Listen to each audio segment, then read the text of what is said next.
Good. So let's talk about schema design. Where do you start? So you decided ClickHouse is a great option. You want to migrate data from Postgres to ClickHouse. You want to migrate, let's say, an analytical use case first because you have a table that you mostly run analytics on top of it. You started with Postgres, you reached the limitation, and now you want to go to ClickHouse, right? So where do you start? So figure out the tables that you want to migrate. Get the simpler tables first, right? Let's start with a simple example and practice and then go to a more complex one. After you define the table that you want to move, you define what are the column data types that you need. So the varchar 50, what does it become within ClickHouse? What is the best data type within ClickHouse?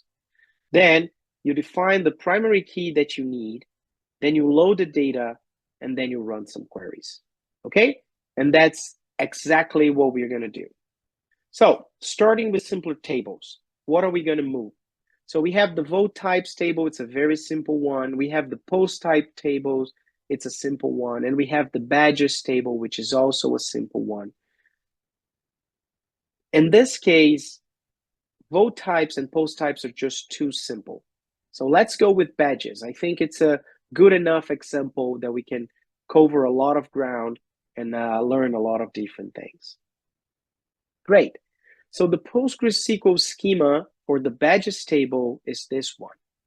We have an ID, which is a serial primary key. We have a user ID, which is an integer, not new. A name, which is a varchar, that's not new. A date, which is the timestamp, also not new. A class, it's a small int. In the tag base, which is a Boolean, also not new. We know we have a foreign key, which is the user ID that connects to the primary key. That's the ID within the users table. All right. So what are the data types that we have within ClickHouse? So in ClickHouse, it's pretty nice that it has a schema inference, right? So just coming from this, if I ran the describe query, ClickHouse is going to look into the Postgres types and it's going to infer, oh, interesting.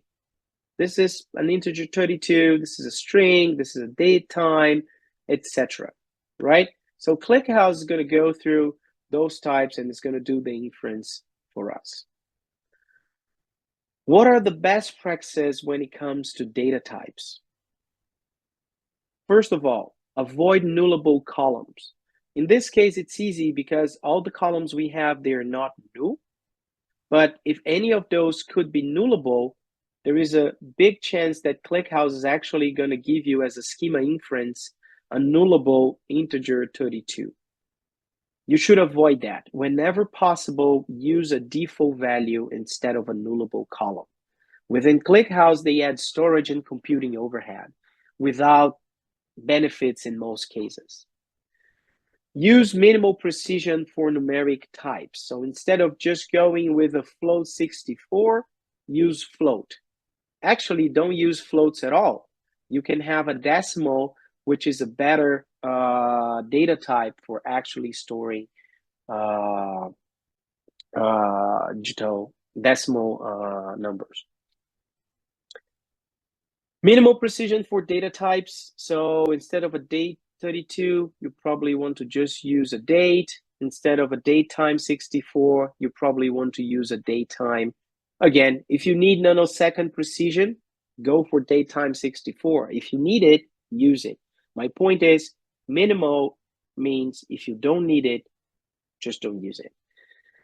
Low cardinality. So this is a very important concept. Not sure how common it is in other database, especially transactional ones, but it's the number of unique values that you have for a specific column, okay? If the number of unique values that you have for a column is lower than 10,000, it means that for ClickHouse, that column is what we consider as a low cardinality column. So we advise you to actually add the low cardinality as a type as well. And finally, you can have enums as well, especially if you need data validation, but internally they end up being just an integer 8. So if you just want to use a uint 8 or enum, that's up to you. It doesn't really matter. Good. So I covered a little bit of the best practices. Now let's look into actually the data set. And the first thing you should do is to actually analyze what is the data that you have so you can make good decisions based on the best practices. So going back to the schema, I'm gonna run this query. What this query is doing is it's going to the Postgres badges table. It's scanning the table, getting all the data, and it's checking what are the minimum, the maximum, and the unique values for each one of the columns. I'm adding a format here as vertical because it's just easier to read. And now I can look into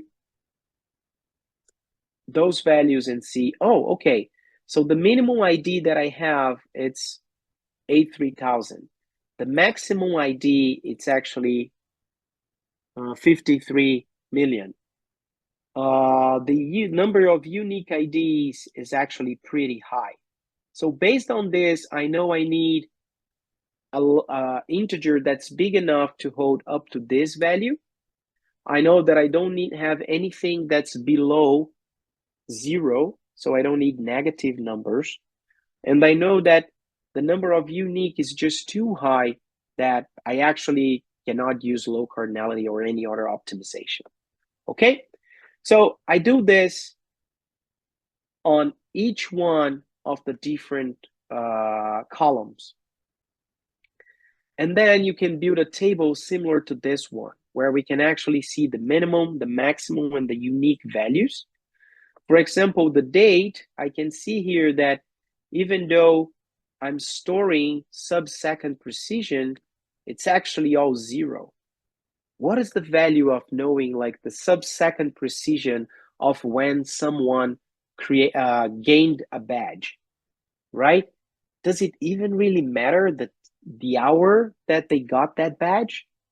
Maybe I just care about the day that they got the badge, not even like the hour or the minute or the second.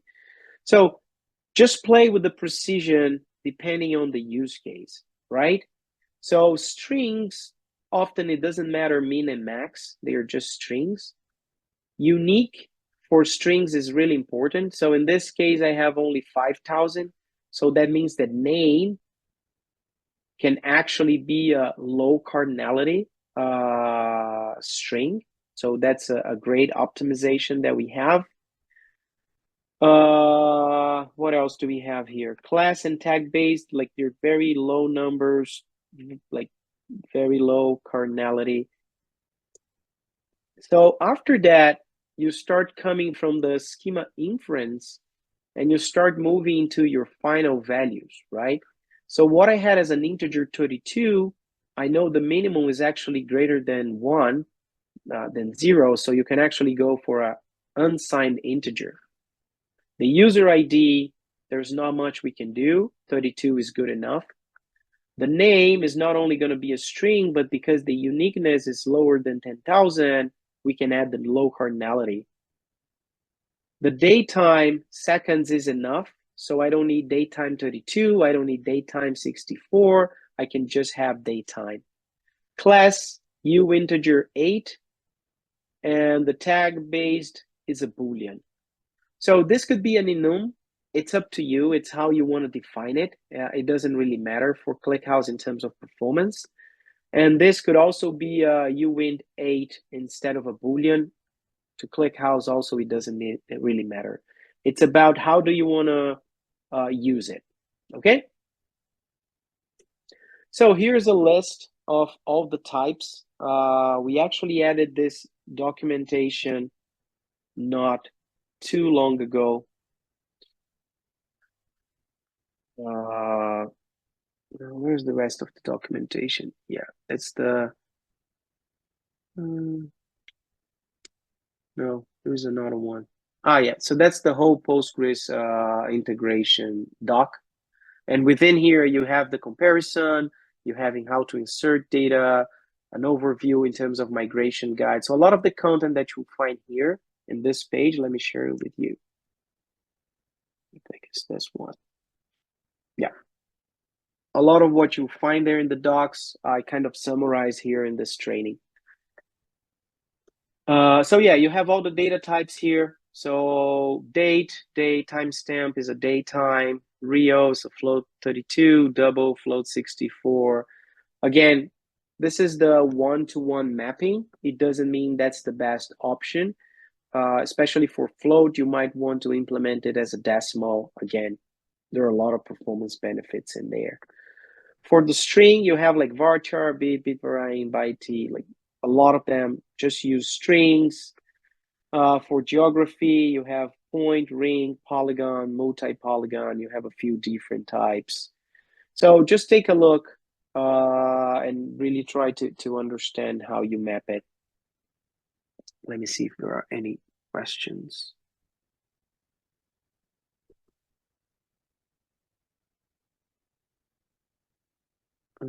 Yeah.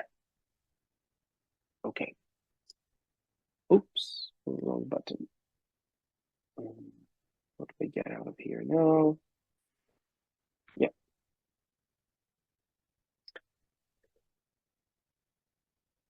Does ClickHouse support upserts? Yes and no. So there are strategies for you to do something that would be similar to upsert, but no, we don't have the construct upsert yet.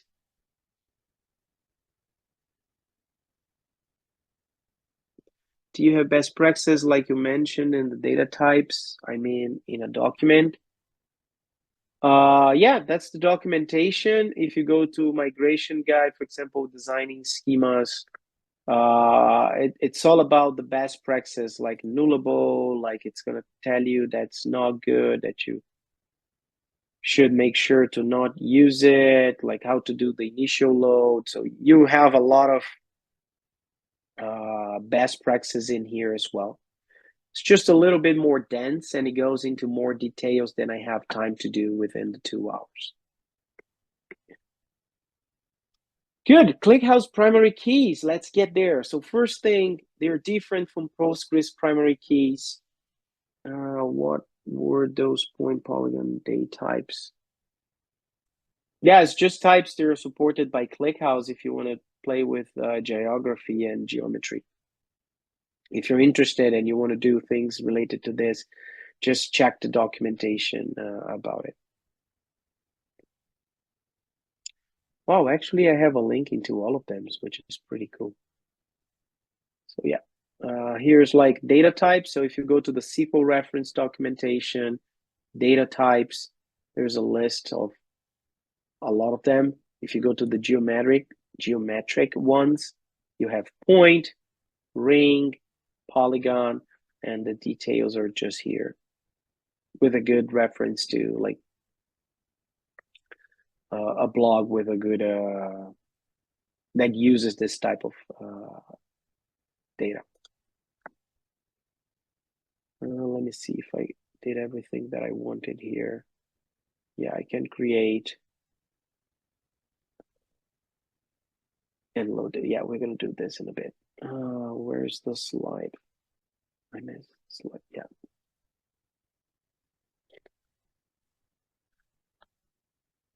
What would be the strategy for types that come from plugins in Postgres? Good question. I have no idea. I need to think about that. I'll come back to you. Do you have a specific example? Maybe you can put it here and I can look it up. Good. ClickHouse primary keys. Let's go. I have a lot to cover, and actually, I do need to give 20 minutes to the other guy. So let's rush. So don't use the PostgreSQL primary key right away. That's one of the main reasons for poor performance. People just use the same primary key, and it's not optimal. It works different in ClickHouse, and they end up not getting a good performance. Remember, primary keys in ClickHouse, they are not unique. They don't refine relationships. So actually, if you need uniqueness, like with the upsert or something else, it can be done with the replacing merge tree, the sorting order. That's a technique that we don't cover here, but you can find within our courses, free on-demand courses. What primary keys do in ClickHouse is they define the order of the data in disk. Okay, it affects compression, it affects query execution, and it's really important to get it right. How do you get it right? So choosing a ClickHouse primary key, you're going to choose columns that align with common filters. So if you run where clauses on specific columns again and again and again, those are the columns that you probably want in your primary key. Then you're going to look into columns that exclude a high percentage of the rows. So when you use it in the filter, it is a very good filter. Columns that are likely to be correlated with other columns in the table. So let's say you have like an address, and then you have like a town, and then you have like a postcode. So postcode and town, they are very often related, right? So you probably want to have them together, because if you use town as a primary key and then you use postcode, they're probably going to be the same values all together. Group by and order by operations, they're more efficient for columns in the primary key. So if you also have group by and order by, very often those are good candidates. Okay, what you need to have in your head is that the primary key is going to define how we store data in disk, the sort order that we use. And then we are going to use that order to actually exclude rows that we need to look into. Common filters. So let's imagine some queries that we would run in this data set, in the badges table. So what are the 10 most common badges? What are the 10 rarest badges? What is the distribution of badges over time? What is the badge distribution just by user ID? What are the top 10 users with the most badges? What is the average number of badges per user? How many badges are generated by day, including like the max, the min, and the average? What is the best distribution in the last year? So here you can see we have group bys by name, month. We have a where clause by day. We have a unique by user ID. So we are using always the same columns: name, month, user ID. Sorry, I put the group by month, but actually the column is actually the date column. So the good candidates for a primary key are date, name, and user ID. Okay, so I have those three. So what are the next steps? After identifying the subset of columns, they need to have an order, and this order is very important. So in general, the best order is ascending order of cardinality. So the lower cardinality first, and then the ones with the higher cardinalities, right? And if you're not sure, just test a few different options and see how they perform. So in this case, we had date, name, and user ID. Based on what I told you, can anyone tell me what would be the best order?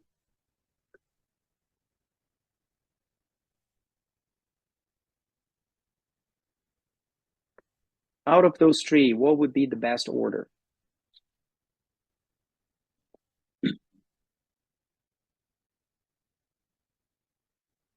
Yeah, so name is the lower cardinality one, right? It's a string and it's a no cardinality string. So that would definitely be the first one here.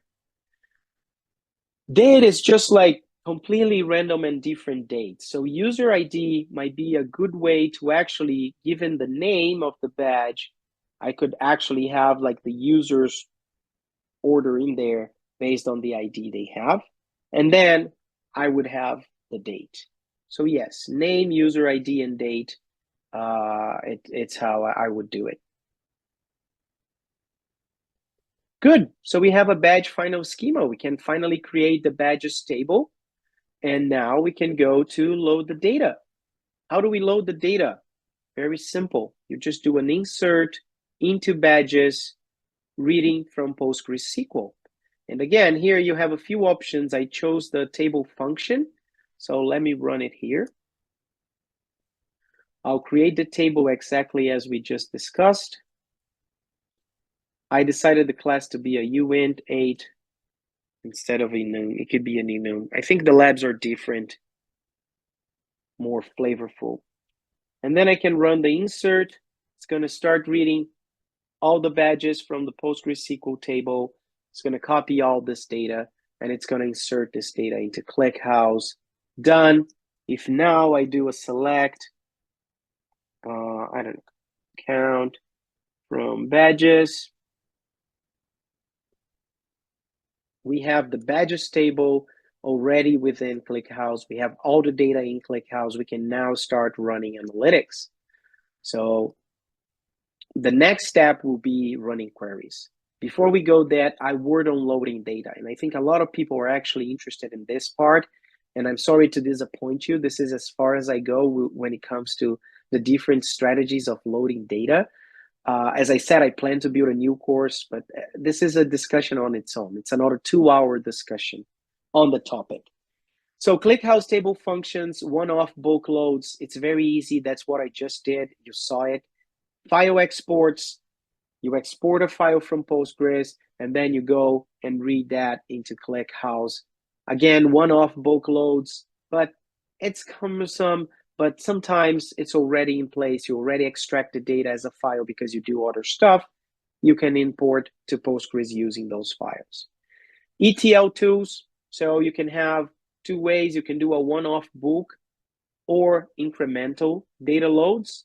You consolidate data from multiple different sources. You do your transformation. You send it to ClickHouse. This is a different category here than what I would call the CDC. So in this case, I'm not keeping it in sync. I might be adding incremental stuff, but you do it like on an hourly base or something like that. CDC, it's really focused on capturing and replicating the changes made to a database. So it's the use case that you have the database, you need a transactional workload there. You want to have this data also in a data warehouse so you can do the analytics, and you want to make the changes and keep it synchronized. We just acquired PeerDB. We announced it yesterday, and they're going to be talking about it. So I leave it to them to actually talk more about this use case. We're very excited with it. It actually gives us a great story to tell, a great solution to our users, and it's going to make your life way easier. It is a tool that allows you to connect Postgres to ClickHouse within a few clicks to do this synchronization in almost real time. Moving to queries. So what are the 10 most common badges? I think I do have them here. So this is ANSI SQL syntax, name, count star, number of badges, group by name, group by number of badges. As I said before, you can basically remove something like this. You can remove this, you can put a 2 in here, you don't need the star. So it's a little bit more of a Lennian syntax, I would say, with a lot of interesting functions. So what is the average number of badges per user? So a typical solution would be you calculate, you group by user ID. So you have all the badges per user, and then you do the average on top of that. Right? And this is going to run just fine in ClickHouse. We got a 25.10. If I copy and paste this into my Postgres instance, sorry, it timed out again. But if I copy and paste here, it would actually give exactly the same result. Another way of doing this would be in Postgres, doing a count of numeric, doing a count distinct of user ID, and then just dividing one by the other and calculating the average. So this would be also an option. I'm not even sure if this runs in ClickHouse. Yeah, it does. But yeah, you can also do that within Postgres. Finally, a simpler way of doing the same thing within ClickHouse is running a count. And then I have a function here that's called unique that avoids me to actually do this distinct user ID, and I actually don't need to do this cost in here. So you could just have a unique function here. This function is not precise 100%, even though if you compare the results, they are pretty much the same. You could add an exact here. We usually discourage people, don't do that. Oftentimes, the difference that you're going to get here doesn't pay for the performance that it costs you, okay? So if you really need it, yes, but if you're just doing like data analysis, I don't think 0.05, it's going to make a huge difference in your overall analysis. Another query, what are the minimum, maximum, average number of badges issued, including the day? Boy, I'm really behind. So this would be a query within Postgres. I don't think I can do that here. Like it's a very complicated query. We first need to calculate mean, max, and average. Then we need to compare the mean and the max so I can actually figure out which day was the mean and which day I actually had the max number of badges that were given to a user. In ClickHouse, we have this very handy functions, argmin and argmax. So I'm basically like moving a query that doesn't even fit in my window because it's just like too verbose, to actually using this argmin and this argmax function that will do exactly the same thing with a way shorter syntax. So this is basically calculating the minimum value, the maximum value, the average value, and telling me the day that had the min and the day that had the max badges issued. Great. So this was the query. That's exactly what I have in here. You have labs that's going to go through the schema. You're going to do exactly what I walked you through. And then you have you're going to write some queries so you get used to the syntax and the power of the different functions we have. If you go to the documentation, we have the regular and the aggregate functions here. So there are a lot of built-in functions that you can use to do a lot of cool stuff. Cool. Okay. Yeah. Argmin and argmax going to be somewhere in here. Good.